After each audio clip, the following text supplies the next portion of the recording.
Assalamu alaikum and welcome to Who is Who in America on Alhikmat TV 24/7 online. Today we're very fortunate and we're very blessed to have with us in Alhikmat studio the sheriff himself. You know the famous saying, the sheriff is coming to town. Well, the sheriff is here in town and he is in Alhikmat studio. Welcome to the show, Mr. Sheriff. Hello, thank you for having me. It's a huge pleasure to be here. It's an exciting time for us in the agency, and having met you in the past and having communications, I think this is going to be a good day here and have a good discussion. Of course, it's going to be wonderful. So stay tuned. Do stay tuned. We're going to have a wonderful conversation with the sheriff. He has a very interesting background, a great successful personality, a man with a lot of experience, a lot of vision. Hence, he is the sheriff of BSO, Broward County, the sheriff himself. For all of your forwarding and freight shipping needs, we at Trin Forwarding International are committed to product delivery. At Trin Forwarding, we have the much needed experience, professionalism, and due diligence in freight forwarding, shipping, and cargoes. We deliver with timeliness and precision. You can reach out to us at our Caribbean office in Trinidad and Tobago, telephone number 868-624-6250, or our Florida USA office at 305-887-9725.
Mr. Sheriff Gregory Tony. How do you prefer I call you? Sheriff Tony? Sheriff Tony's fine. That's what you're famously known by, right? That's what's running around in the county right good, now. Good.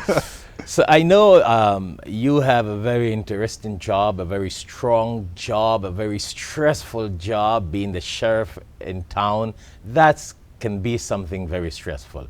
But let us know before we get into the details of your position and your responsibilities and duties, what motivated you to study criminology, to get into law enforcement, etc.? Sure. Well, you know, I grew up in the inner cities of North Philadelphia in Pennsylvania during a time in the 1990s where the entire community was just saturated with drugs and violence. And I was part of that. I had survived a home invasion, was involved in a shooting. Philadelphia, right? Philadelphia. Yeah. Involved in a shooting to protect my brother at 14 years of age.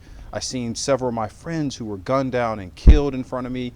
And I said, there has to be more. There can't just be violence and drugs. And so I decided what I was going to do after being a pretty good athlete in high school. I said, I'm going to go to Florida. I'm going to explore going to Florida State So what were you University. specialized in? What sport did you love the most? Oh gosh, I tell you, I played them all. I excelled at baseball, excelled at football, was a pretty good wrestler, and I stayed active. It kept me out of the streets. If I was playing sports, I wasn't in the communities where all the harm and violence was occurring. Right. And going through high school, I was all city in baseball, all city in football, and Florida State University at the time, they had Coach Bobby Bowden, an outstanding man. they were winning all the national championships, and they were doing Wow. a pretty good job. And I said, man, I can do that. Yes. I can. Let me explore. Let me give this a No, shot. I'm going to butt in here and there because I got to think like the audience, Sure. the viewers here. So when you said you're an athlete, I'm like, okay, what were you good at? You see what I'm saying? Yeah. So that's fantastic. So continue. Yeah. And so I used the sports as an avenue to get out of the city and to launch my professional career. I arrived at Florida State. I had originally walked onto the team, non-scholarship athlete, was able to work really hard, perform to a point where the coaching staff said, hey, this young man's very talented. We need to make him a starter. We need to get him on the team. We need to offer him a scholarship and make him part of this program. And lo and behold, I played in the national championship, won the ACC championship. And that is in Florida. That's right here in Florida. So when did you move from Philadelphia to 1998. I left 1998. 1998. Now the interesting story that adds into this, I left Philadelphia with roughly $500 in my pocket. I had saved up after high school, cleaned up in barbershops, took several miscellaneous jobs, paid for a plane ticket, put my deposit down on an apartment I never seen, and then I just took a leap of faith and left. That's why it takes a man like you to be a sheriff or this sheriff, because you can improvise. You just made things happen from $500. From $500 and a lot of effort, a lot of faith, and a lot of just commitment to finding another way to succeed. For every time there was a failure, for example, there was a time when I was in college and I ran out of money and I couldn't pay my utility bills. I had to go out and buy candles. And when my utilities were shut off, I had to figure out ways to take showers on campus so that I can go to school. But I never gave up. I never found it as an excuse not to continue forward. But that's an interesting story. Not many Americans can share that story, that you had to go and buy candles when you could not afford to pay the light bill. Yeah, and Wow. there was a lot of hungry days. I can recall spending just enough money to buy, 5 or 6 boxes of pizza to put into the refrigerator to last me for several weeks. But it was all character building things. These all helped me develop to where I'm at now. And after being successful in collegiate sports, I always want to get back to service. When I was younger, I was always the kid that appreciated the law enforcement costume for Halloween. If you look at some of my old photos, I had always been a law enforcement officer. And then, of course, 9/11 happened, and the country was shook. I was a junior in school at the time. I'll never forget where I was at. I was in Latin class. And just like most of the entire world, I was watching this thing happen on TV, and I said, that's it. It's time for me to move on. And shortly after, I went to the coaching staff, explained to them that I would not be playing my senior year. I was turning down a starting position, and I was going to start focusing on joining law enforcement, and here I am today. So with that kind of upbringing, that kind of sacrifice and efforts that you put in to educate yourself, to be somebody in society, that speaks volumes as to being the sheriff. You will really and truly understand what people need out there, how you can lead as a true leader, and how you can make things happen to all classes, It has been an absolute huge character building element in my life, and it's also brought forth humility to understand the complications that exist in every facet of this community. We have a lot of struggling people in this community of all different ethnic backgrounds, and they don't have the resources, they may not have the funding. And so when I see young kids on the street that are involved in some type of crime because they're trying to figure out a way to eat, I'm sympathetic to it because I was that young kid. Now, having arrived after Florida State University and starting my career here in Broward County, most people don't realize I started my law enforcement career in Coral Springs, which is just Okay, so north. first you went into the regular police department. Correct. Okay. I went into the Coral Coral Springs Police Department, which is in the northwest part of the county.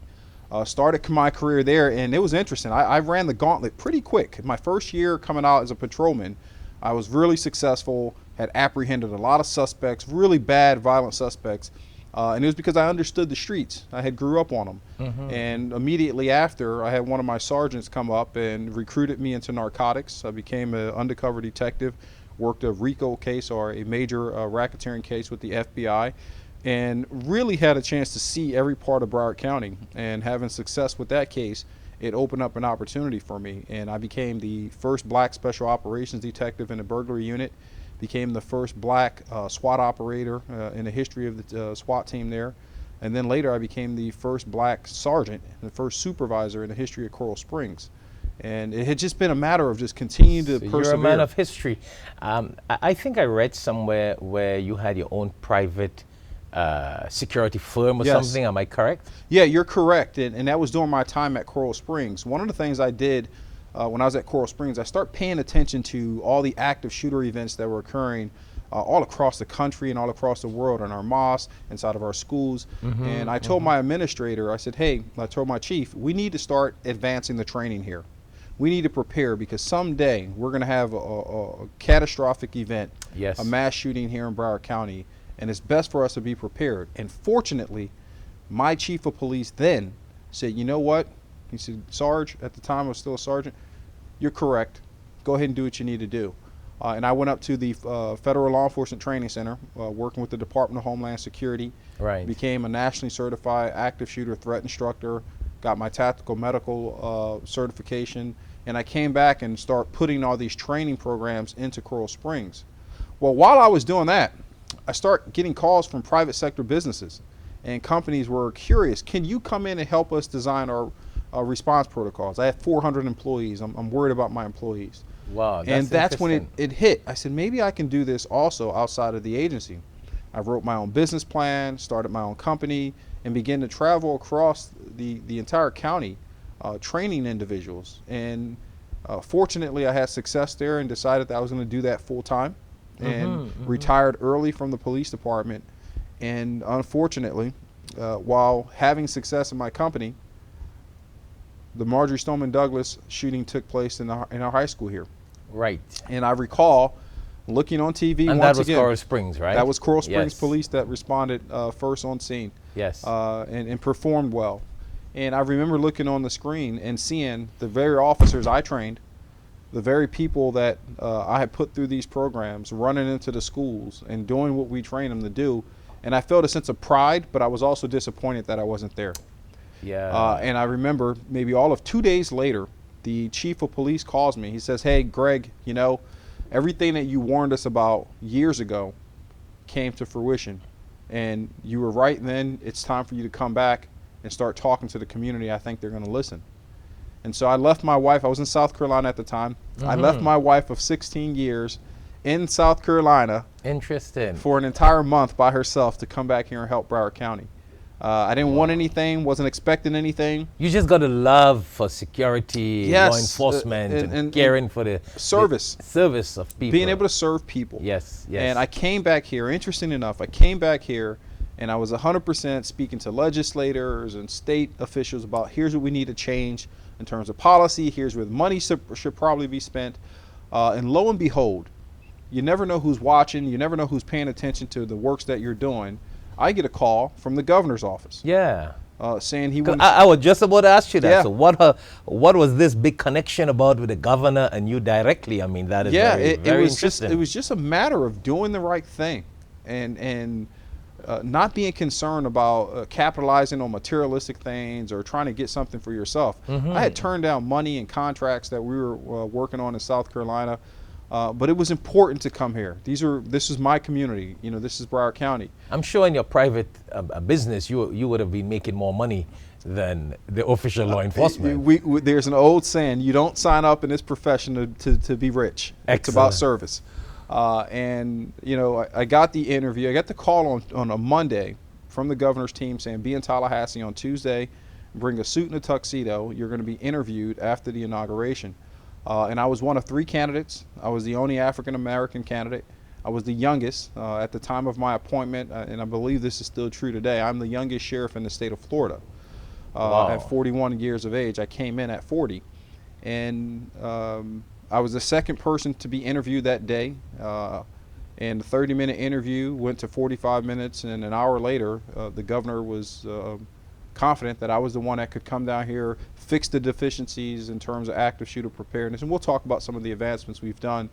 And on January 11th, I was sworn in as the first black sheriff in the history of this county. We've never had a minority lead this organization. And that made national news. That was like big in the entire United States of America that Governor DeSantis has appointed Sheriff Gregory Tony. That was all over the place. Listen, I had friends of mine in the military and in law enforcement all parts of the country, who had, you don't talk to all your friends all the time, who were sending me text messages from Colorado and from California saying, hey, we're seeing you on TV, congratulations. So you're right, this thing went across the entire landscape. Of course. So here we are. So being sworn in January of 2019, I knew we were going to have to come in and do a lot of different changes and advancements because we were really behind. And the key thing for that, coming into the organization, I didn't want to repeat the mistakes of the past. So you were not with the sheriff department before? That is correct. I was about to ask you that. I mean, were you in the sheriff territorial department of law enforcement and then you went up? No. So you just got directly appointed by the governor? I received the appointment based on the merits and what he thought I would bring in terms of potential into this organization to safeguard this community. So that in itself is very unique, huh? It's happened several times in the history of this agency, that's for sure. Mm-hmm. Wow, but it's all on the merits of your good work and your achievement. What's unique is that this is the first time that a black man's been appointed to this position. So you have created real history, and especially, I want to touch on a little sensitive point, especially now with all these Black Lives Matter situation and what has happened recently with the George Floyd murder. Floyd murder. You were in a phenomenal position to make fantastic decisions, huh? Yeah, absolutely. And no one could have predicted that we would have a law enforcement officer in Minneapolis murder a black man and on a international scale, because everyone's seen this event, and how it would impact Broward County, or how the two would cross paths, me being appointed as the first black man, and then we have this major call for police reform related to a black man being murdered. No one anticipated that, and that's nothing that we could have thought of. But I will tell you, coming into the organization, having been a young man in the inner cities that we talked about, I've been that kid slammed against the ground unjustly and had a police officer put their knee on my neck. So you understood exactly what was happening. It hurt to see it. I not only understood it, I understood it better than most. I knew what it felt like to gasp for air in hope that someone shows you humility, that hopes that someone recognizes you as a human being and give you an opportunity to be alive. I knew that firsthand. So it was devastating to see. It just took me back to, when I was 16 years of age, leaving practice, and that's when I had my first encounter of being slammed on the ground. But what I also knew was the importance of what I had already instituted into the agency that would make sure that doesn't happen. Coming into the organization, I didn't repeat the mistakes of the past, which is previous sheriffs come in, they bring all their friends from outside the agency, they promote individuals in command staff roles that don't understand the culture, who haven't served 10, 20, 30 years in the organization. Instead, I walked in basically day one by myself. Think about that. The Broward Sheriff's Office, for those who don't know, is comprised of over 5,500 employees. Wow. We have over 1,300 square miles that we are responsible for. I have 700 plus personnel that are fire rescue. I have the Department of Law Enforcement. I have the Department of Detention. We provide security for the airports as well as the ports. So this is, and we operate almost under $1 billion operating budget. This is a massive organization. It is, definitely. To walk in by yourself takes a great level of faith in yourself, but also understanding what the quality of people is that actually work for this organization. And so I promoted the most diverse command staff in 105 years. And the couple times that I came there for meetings and religious interfaith programs, etc., I must say I recognized the power of the diversity that you got there. Yes, it's visible. It's very much visible. Powerful. It's very much visible, and we wanted it to be that way. When I looked at the talented folks in the organization, we had minorities of all backgrounds who have been waiting and waiting for an opportunity. I promoted the first female undersheriff. The number 2 in command of this organization is a black female. Interesting. We've never had that. And it created some, a lot of people say, hey man, he's really shaking this place up. And I said, I'm not shaking it up, I'm building it up. Yeah. I'm making it better.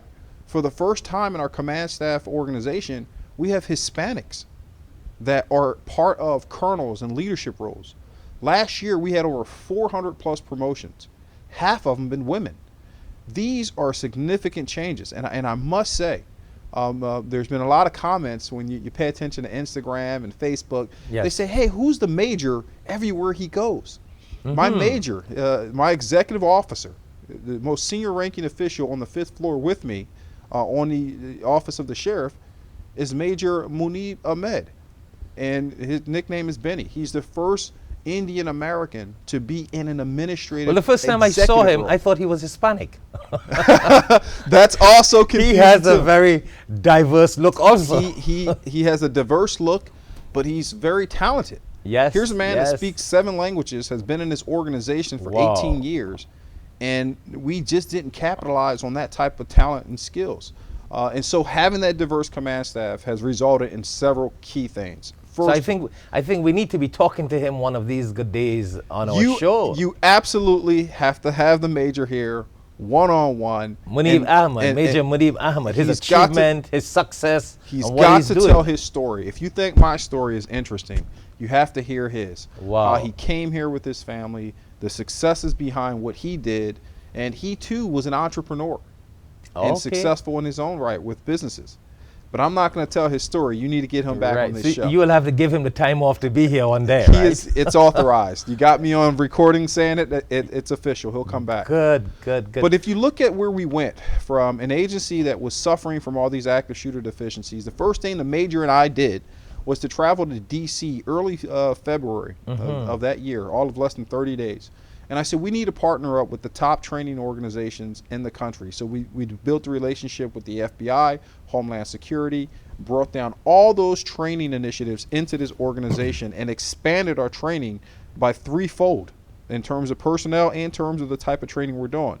And we went from being the worst in the country to being now the top certified and credentialed law enforcement organization, public safety organization, because we have fire rescue as well, in the United States. No one has accomplished the type of certification and credentials that we have. Yes. And it's been amazing. It's having good people. That is fantastic. And I must share with you that a couple of weeks ago, one of your officers in your department with the prisons area, prisoners, etc., they sent and requested 250 Islamic Quran descriptions for the prisoners. And I was amazed because sometimes, in many cases, you got to send people to go and request to get these religious material in. So the mere fact that your department, they were calling us for religious material for the prisoners, that's a sign that they're also working on the godly path. Yes, we've totally changed our cultural awareness here. Broward County is one of the most diverse counties in every facet, not just in terms of race, but also in religion, also in languages, and so many other different elements that make us unique. We have to be respective of those things. We have to be able to engage with the community to make sure we're not leaving any facet out. Having so much control and being in contact with so many parts of our community, it's important that we don't ostracize anyone. Yes. I was surprised, when I had dialogue with members of our Muslim community, how disengaged they were from this organization, not having that type of inclusion. And that's a problem. Because we represent this patch on my sleeve. It says Broward County.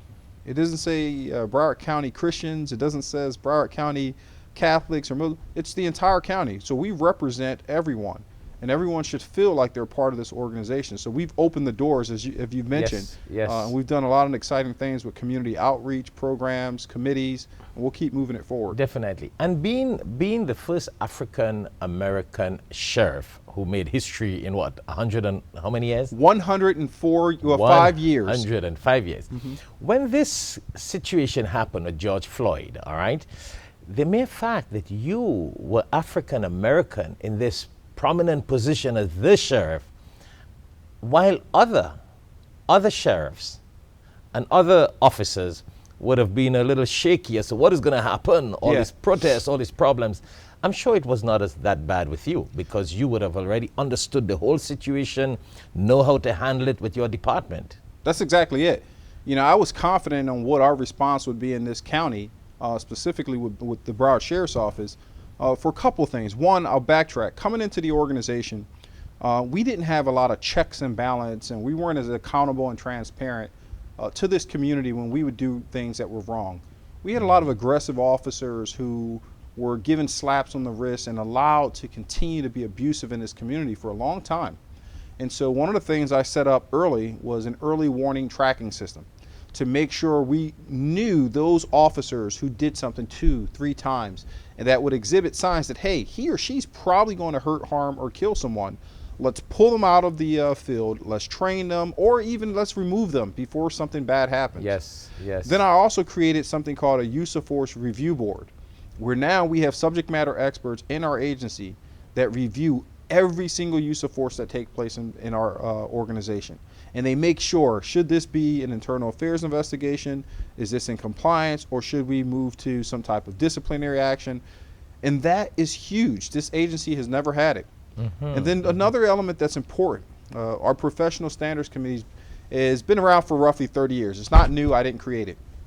But what I did do was modify it and hit the reset button on it. The professional standards committee is a combination of both civilians and law enforcement officers who are supposed to sit inside of a committee in a room, right, review the internal affairs cases as they are completed, and then make a recommendation to me, the sheriff, as to, Sheriff, we think he should be suspended. We think she should be terminated. We think she should have a written reprimand. What's very interesting about this is the professional standards committee that my predecessor had set up in place, they just didn't get the message. We had a case where a young man was handcuffed to a bed in a hospital getting treatment. And one of our deputies beat this man while he was handcuffed. Wow. And the old professional standards committee said it was okay. They just wanted to suspend him for a few days. I terminated the employee. That's highly unacceptable.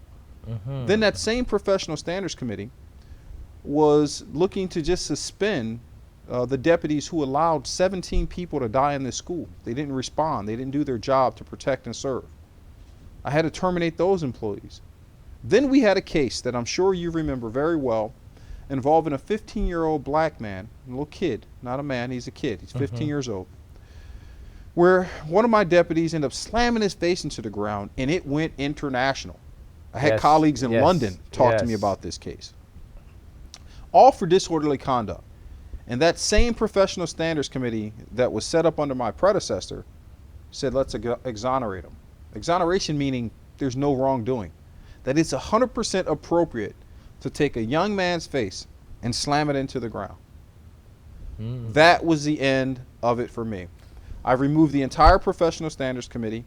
We started over. I created a much more diverse group of personnel on that professional standards committee. And I did something unique. I hired a judge, a black judge, to be the chairman over this committee. Who better than a judge to bring fairness and balance to this community? So long before George Floyd's situation, you were ahead of correcting these problems that all these protesters and law enforcement people were requesting recently. You were just ahead of the game. That's correct. And I think going back to our very early conversation about the way all these things line themselves up together, I'm a God-fearing man, and I don't think there's a mistake there. Of course. We were wonderful. To be the first black man appointed to this position. No one expected it. To be so progressive about police reform and accountability and transparency 15 months before George Floyd is why this community is not rioting and burning down. When the protesters, when Black Lives Matter movement came out to our facility, I didn't stay inside. I came out and took a knee with them. And said, we are ahead of this. This agency is responsible and accountable. We are not going to be abusive. And I won't sit idly by as not only just the sheriff, but as a black man in this country who is now in a position to create real reform and bring real balance and justice. I'm obligated to do these things. So basically, after you retire as the sheriff of Broad County, you might be having your own private firm again, training other sheriffs in the United States of America, because you have been ahead of the game. It sounds like another business venture someday. I see that. I see that. When you retire, you're going to have that I'll bring you in as a partner. We'll work of course, on some stuff. I will do all the promotion. Don't worry. Right. And we will get a cut on the TV station for media promotion and marketing. Assalamu alaikum. Allah gives hikmat, wisdom, to whomsoever He wills. And whomsoever is given wisdom is certainly given a lot of good. Only the people of understanding will benefit from the reminder. Tune in to Alhikmat TV for khutbahs, lectures, and Islamic reminders. Assalamu alaikum wa rahmatullahi wa barakatuh.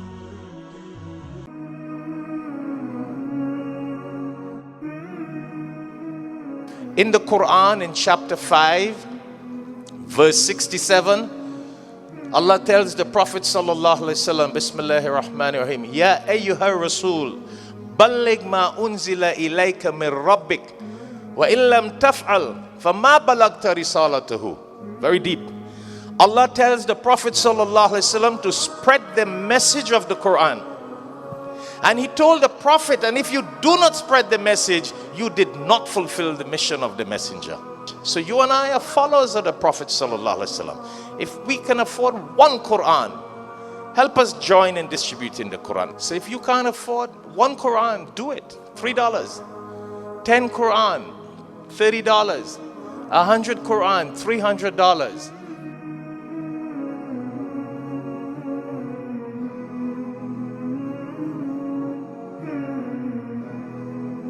Alhamdulillah, and mashallah, we are very blessed to have with us in Alhikmat studio Colonel Munib Ahmad. Welcome to the show. Assalamu alaikum. Well, thank you so much for having me. Thank you. And for viewers out there, stay tuned and let your friends know that Colonel Munib Ahmad is a very, very interesting person with a very interesting background. He has experience working with FBI, with Homeland Security, and is the colonel with BSO, Broward Sheriff Office, here in the United States of America, in Florida, USA. And that's for those of you who live worldwide in other countries.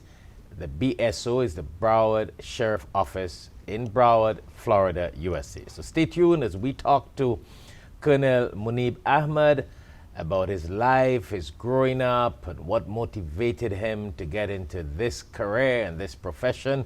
And I'm sure that you will benefit a lot from what he has to say and what he learned through his experiences and what he will share with us. Good.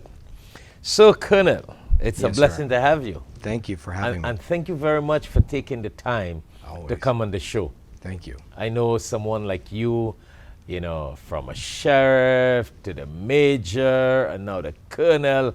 I mean, it's a lot of work. It's a lot of responsibility, psychologically speaking. And for you to take the time to be here in Alhikmat studio on this show, Who is Who in America, it takes a lot from you. It shows your humbleness.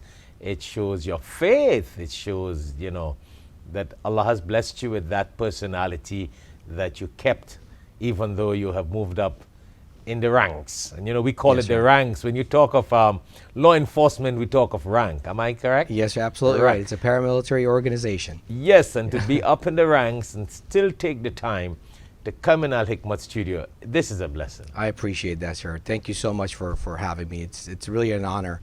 And I know we had the sheriff on before, and he promised that he'll make sure that I come on right after him. So yes, I fulfilled that promise. Yes, sir. He did tell us that he's going to make sure you come one day, and we really appreciate it. Yes, sir. Thank you. We really love that. So tell us a little bit about what motivated you to get into this career. I know when I checked your bio, you have had experience working with the FBI, with Homeland Security. You're a man in law enforcement. And to move up from a major to the colonel, it takes a lot of experience, a lot of maturity to be there.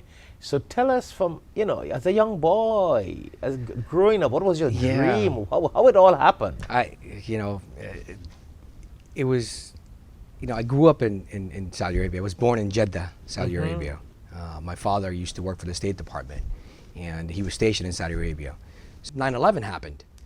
Okay. So when 9/11 happened, it just shook this world, as you know. Yes. So we all remember where we were and what it did to our... 9/11 was like another COVID.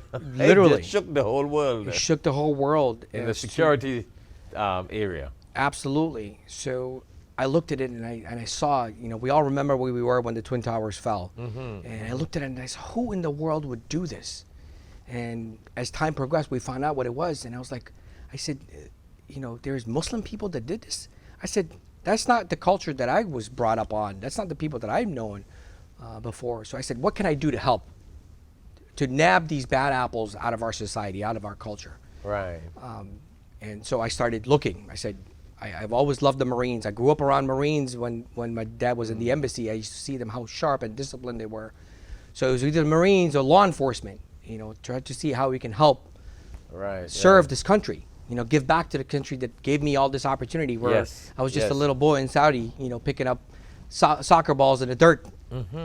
So I started applying. I said, I'll see. I said, I don't have all the experiences that they need, but I can offer something with my language, with my background and our culture.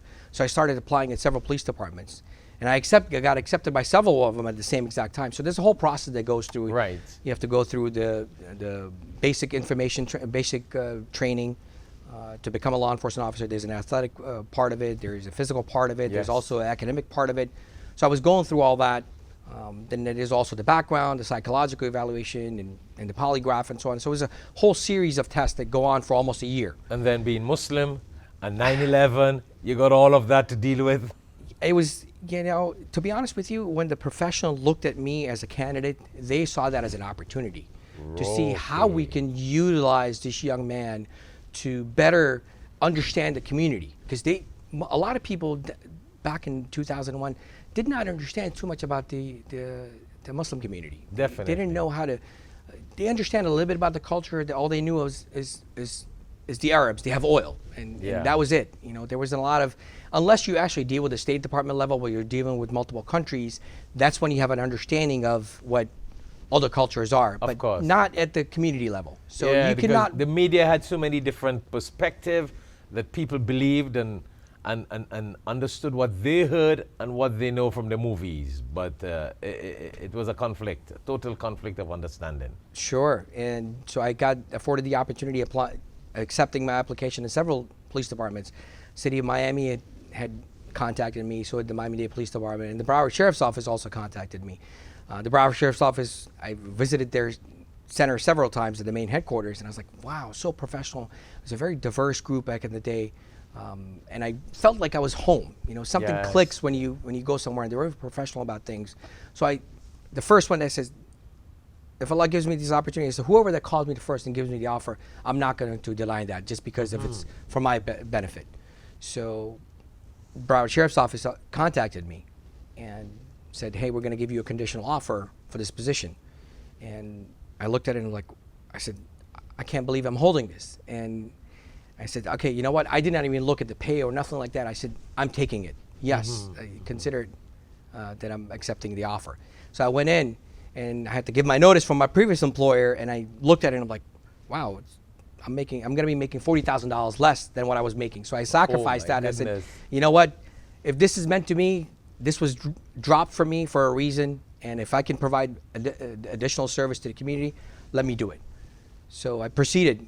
I started going to the academy, finished the academy, and started working at Road Patrol in Tamarack. So that's how I started my law enforcement career. So I was in Road Patrol at the time, and I was filling my patrol car one time, and one of these sergeants come up and he goes, hey, you're that new guy that speaks Arabic, right? It's like, wow. I said, yes, sir. And it's a paramilitary organization, so there's a lot of respect for rank and tenure and whatnot. So you're always respectful. And he goes, yes, sir, I am. He goes, what are you doing here on the road? I said, sir, I'm working. I just finished probation at the time, or I was getting close to probation. He goes, listen, I may need your help on some of the things we're working. So he contacted me a few days later and got me involved in several undercover operations. At the time, understanding, interpreting, and dealing with different cultures in the community. So I was working days at Road Patrol, and at nights I would work undercover operations throughout the county. And fantastic experience. It was, and I had a great group of guys that I worked with in Tamarack. on road patrol, and tragically thereafter, a few years on the road, still working. I was very intrigued about the detective position and how, you know, we find out the real criminals and how you go after people that are the real bad apples. And that's very interesting because it's brainstorming, it's a lot of clicking and ticking and thinking. Absolutely, and it's not a lot of the Hollywood stuff that we talked about. It's not kicking doors and all that. That comes in way farther down the line before you actually build a case. So I had an opportunity to really gravitate towards that. I'm like, this is where I can, you know, serve better. And tragically, in 2007, I can remember Just to cut you a little bit, I know I'm going to put you on a pause. So having that detective kind of mindset and, you know, searching and thinking, which takes a whole different kind of mentality and mindset to have that ability. I know I'm going to cut you here a little bit, but Sure.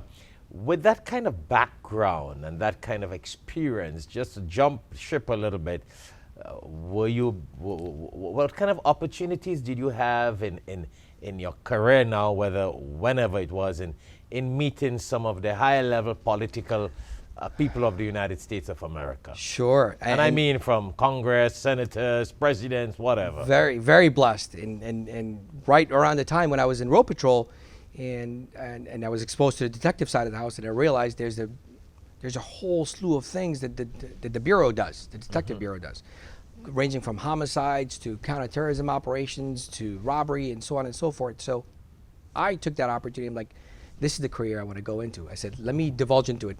Whenever I committed to something, I followed through all the way with it. And tragically, at the end of, I remember this as of, guess it was like yesterday, in November 2006, my partner that I work with was shot and killed in the line of duty. In front of you? In Tamarack, yeah. And my other zone partner was a dear friend of mine. He was also shot. So I was one of the first ones on scene and saw him, you know, bleed to death. And it was very tragic at the time. And it brought a lot of humbleness of what this noble career is all about. You know, this man laid his life on the line to save the society from harmful people. And I said, I'm going to get these people. I'm going to find out how to go about getting these people. And that's why it intrigued me more to go into the Detective Bureau. And then right after the time, I got transferred to the Detective Bureau, and I worked for the Office of Homeland Security at the time. That's so you end up in Homeland Security. Correct, sir. So I ended up working in the counterterrorism unit for the Broward Sheriff's Office. And then that's what I was exposed to, working with the FBI and Department of Homeland Security and the United States Secret Service. So BSO, the Broward Sheriff's Office, gave me the opportunity to go to the best of the best schools. I went to all the best schools that FLETC had to offer. I went to the best schools that the Bureau had to offer. And I was doing classes and teaching them about the culture for the new agents that would come on board to the FBI. And that was making a difference, because most of these folks were right out of college, or people that would come to the Detective Bureau would be right out of academia and not understanding the culture. Yes, and now they have someone like you who came from Saudi Arabia, have an East Indian background, you know what I'm saying? Yes, sir. Born in Saudi Arabia, and now you're in law enforcement, so they got a complete package that they can benefit from. Sure, and I've had several opportunities to work for different federal organizations as well, but I've always focused on providing the best service, and I always thought that the Broward Sheriff's Office would be the ultimate platform to provide the ultimate service, because it's not just for one organization. We serve so many.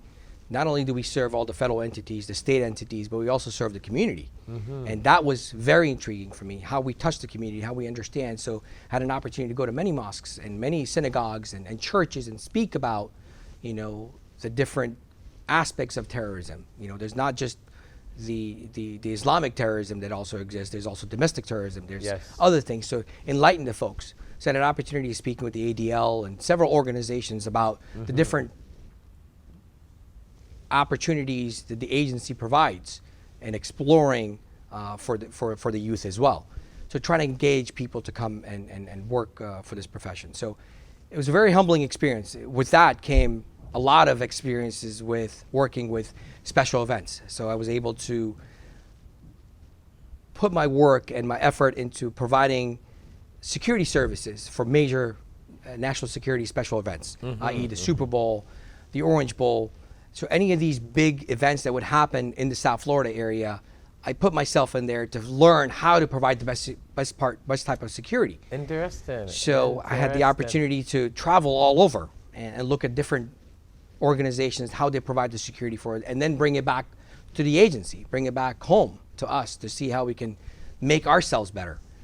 So I had an opportunity to work with the FBI with this and the Secret Service. So whenever there was a high dignitary person, which you were alluding to earlier, would come into town, the Secret Service would tap into the local resources. And I was always step up like, I'll volunteer. I'll volunteer to help out. I'll volunteer to help out, to the point that I put enough work into it that our command was leaning on to me how to provide the direction, where to go about doing the different operations within the county when they were moving around. So I was blessed. I met several congressmen, several senators, past presidents. I had the opportunity to meet the king, the Prince of Jordan. I mean, you name it. I was so blessed that whenever they visited South Florida, that they would contact us for assistance, because we made a name for ourselves. I said, we want to be the best of the best. And we excelled in that. And we made the agency better. We made all our partners feel better, that they can count on us, and vice versa. So we established a very good network of folks from the federal side, from the state side, and the local side. So then I got promoted when I was there. I was almost there for almost 12 years in that detective bureau, learning everything.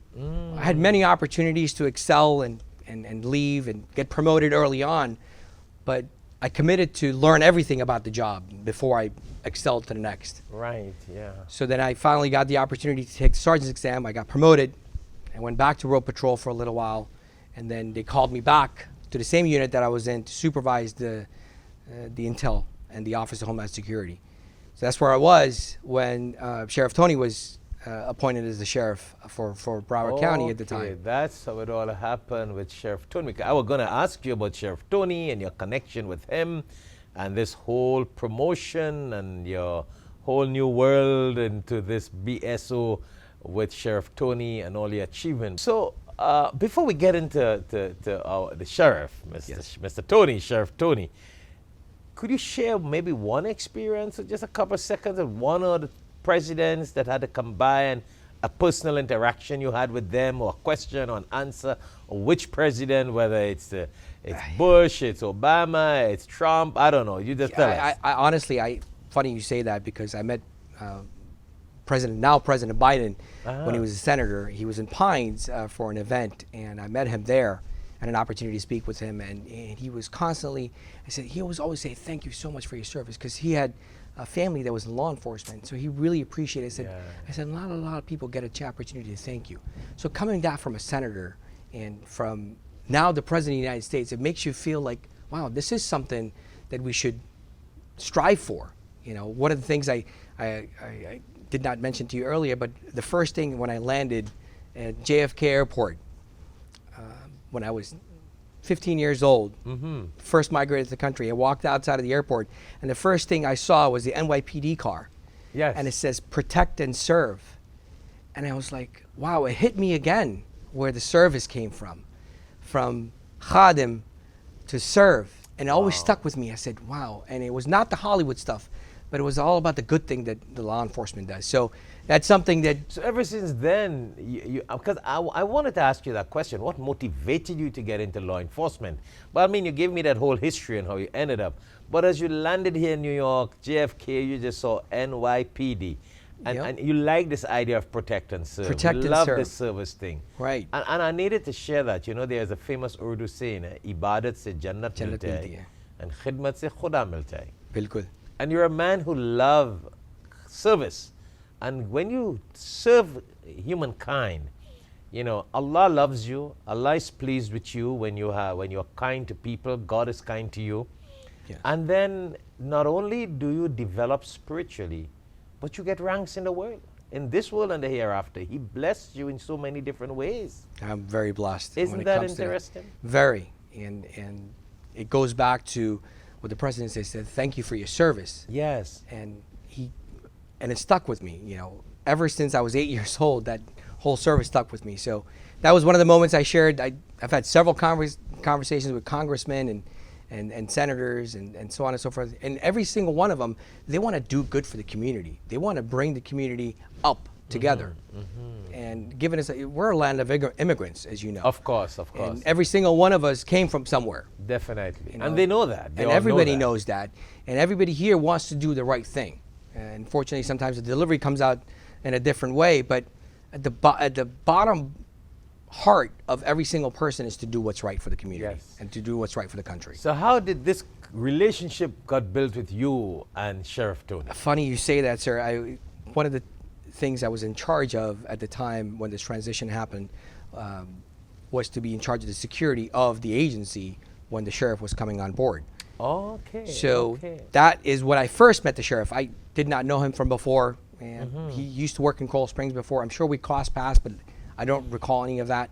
But at the time, the governor said, "This is going to be the next sheriff." I said, "He's going to be walking in here, Sean." So I ran across the parking lot to grab him and brought him inside, and I stayed with him all the way through because my job was to do protection. And I did that for previous sheriffs and whatnot. So I continued with that responsibility.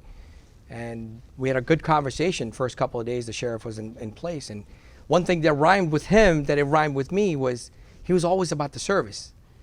And he talked about this postcard they used to have with him in college. He went through a lot of trials and tribulations, as you know, in his life. And he had a little postcard, and he shared that with me. He had a little postcard, and it says, "Service and equals reward." When he didn't have food to eat at home, he didn't have electricity at night when he was in college, he had that little sticky on his note, and it says, "Service equals reward." And that's what hit me. I'm like, wow, this man is about the service as well.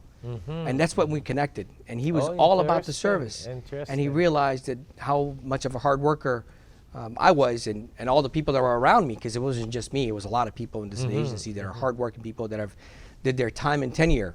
They were just waiting for an opportunity. Right. And from that day onwards, we've been tied from the day he was appointed to what it is right now.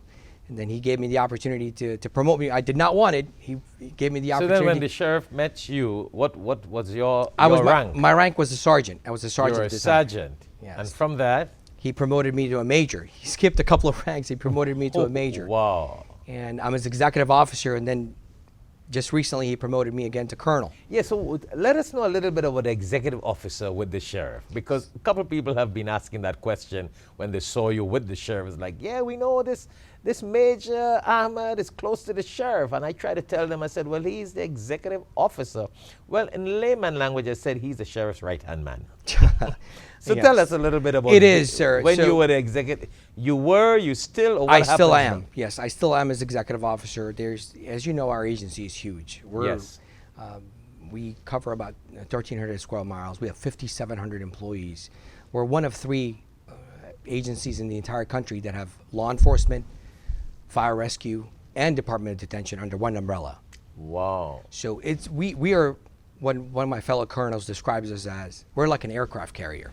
So I know I'm going to cut you here and there because we just got about 4 minutes again remaining. Sure. So I just want to know, and want our audience to know, as a colonel, what is your duty as a colonel, very briefly, and this connection with you and the sheriff? Because, I mean, that plays a major role. I mean, where you came from and now look at where you are. Absolutely. What is this connection with you and the sheriff as the executive officer, and what is your duty as a colonel, very briefly? Sure. So as a colonel, you have a seat at the table. You are with the decision makers of what happens in policy, what happens with operations on a daily basis. So my fellow colonels are all in charge of departments. Okay. I'm the colonel of the Office of the Sheriff, which oversees governmental affairs, which oversees community programs, community affairs, and all the day-to-day operations that the sheriff needs to get briefed on, because he can't be at 5 different places at the same time. Not at all, yeah. So neither can all the colonels be. So we have a good cadre of colonels that are all homebred from the Broward Sheriff's Office who've spent 25, 30 years of their careers here, and they're all colonels at their respective divisions. And they all report to the sheriff. Okay. So have me as their right-hand man to sit next. My office is right next to the sheriff. So there isn't anything that goes to the sheriff that has to pass through you. Has to pass through me and the undersheriff. So we are a very collective, homegrown group, and we have a seat at the table. I said, funny, if you walk in our building, in our 5th floor, in our executive command, we look like the United Nations. We have people from Jamaica, we have people from Cuba, we have Hispanic people, we have people from all diverse backgrounds, from different religious, cultural backgrounds. So we are literally a melting pot. We are reflective of what the county is. Right. The county is a melting pot. And for me to have a seat at the table, I'm very blessed that whenever a decision is made, that my voices are being heard.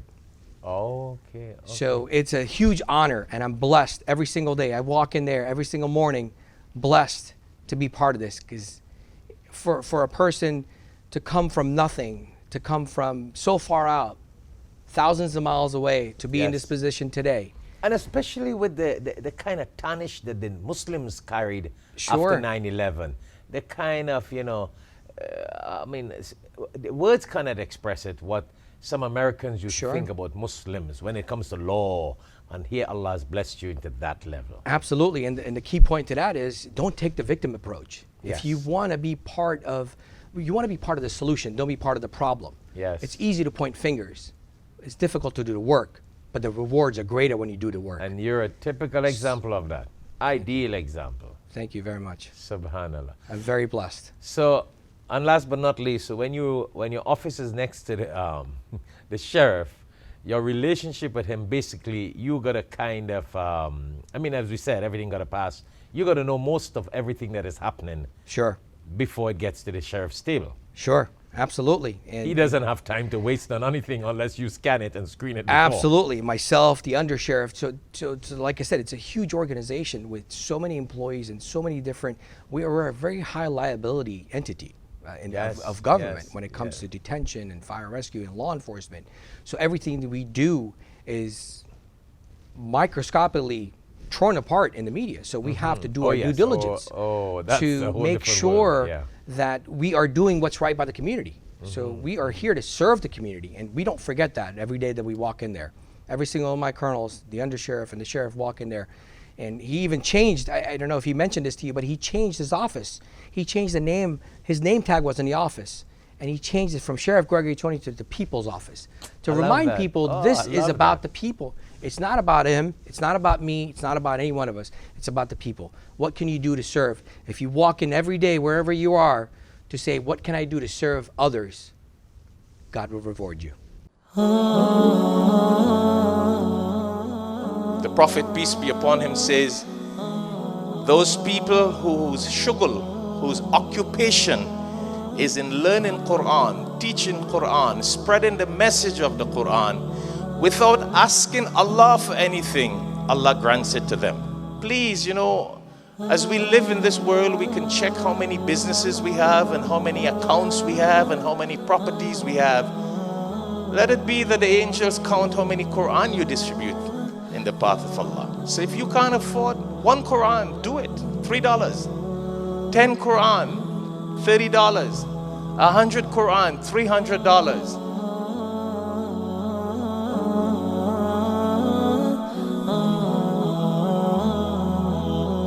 Royal Bengal Trading, importer, exporter, wholesaler of Bangladeshi Indo-Pak groceries and spices. We specialize in various authentic Indian masalas, juices, flours, rices, and spices. We offer exclusive brands as Ocean Pearl, Shan, National, Tilda, Himani, and many, many more. We're located at 36B Coroni Savannah Road, Charleville, Chaguanas, Trinidad and Tobago. You can call us at 473-4676 or call 476-3117. Email us at wahabdk@gmail.com.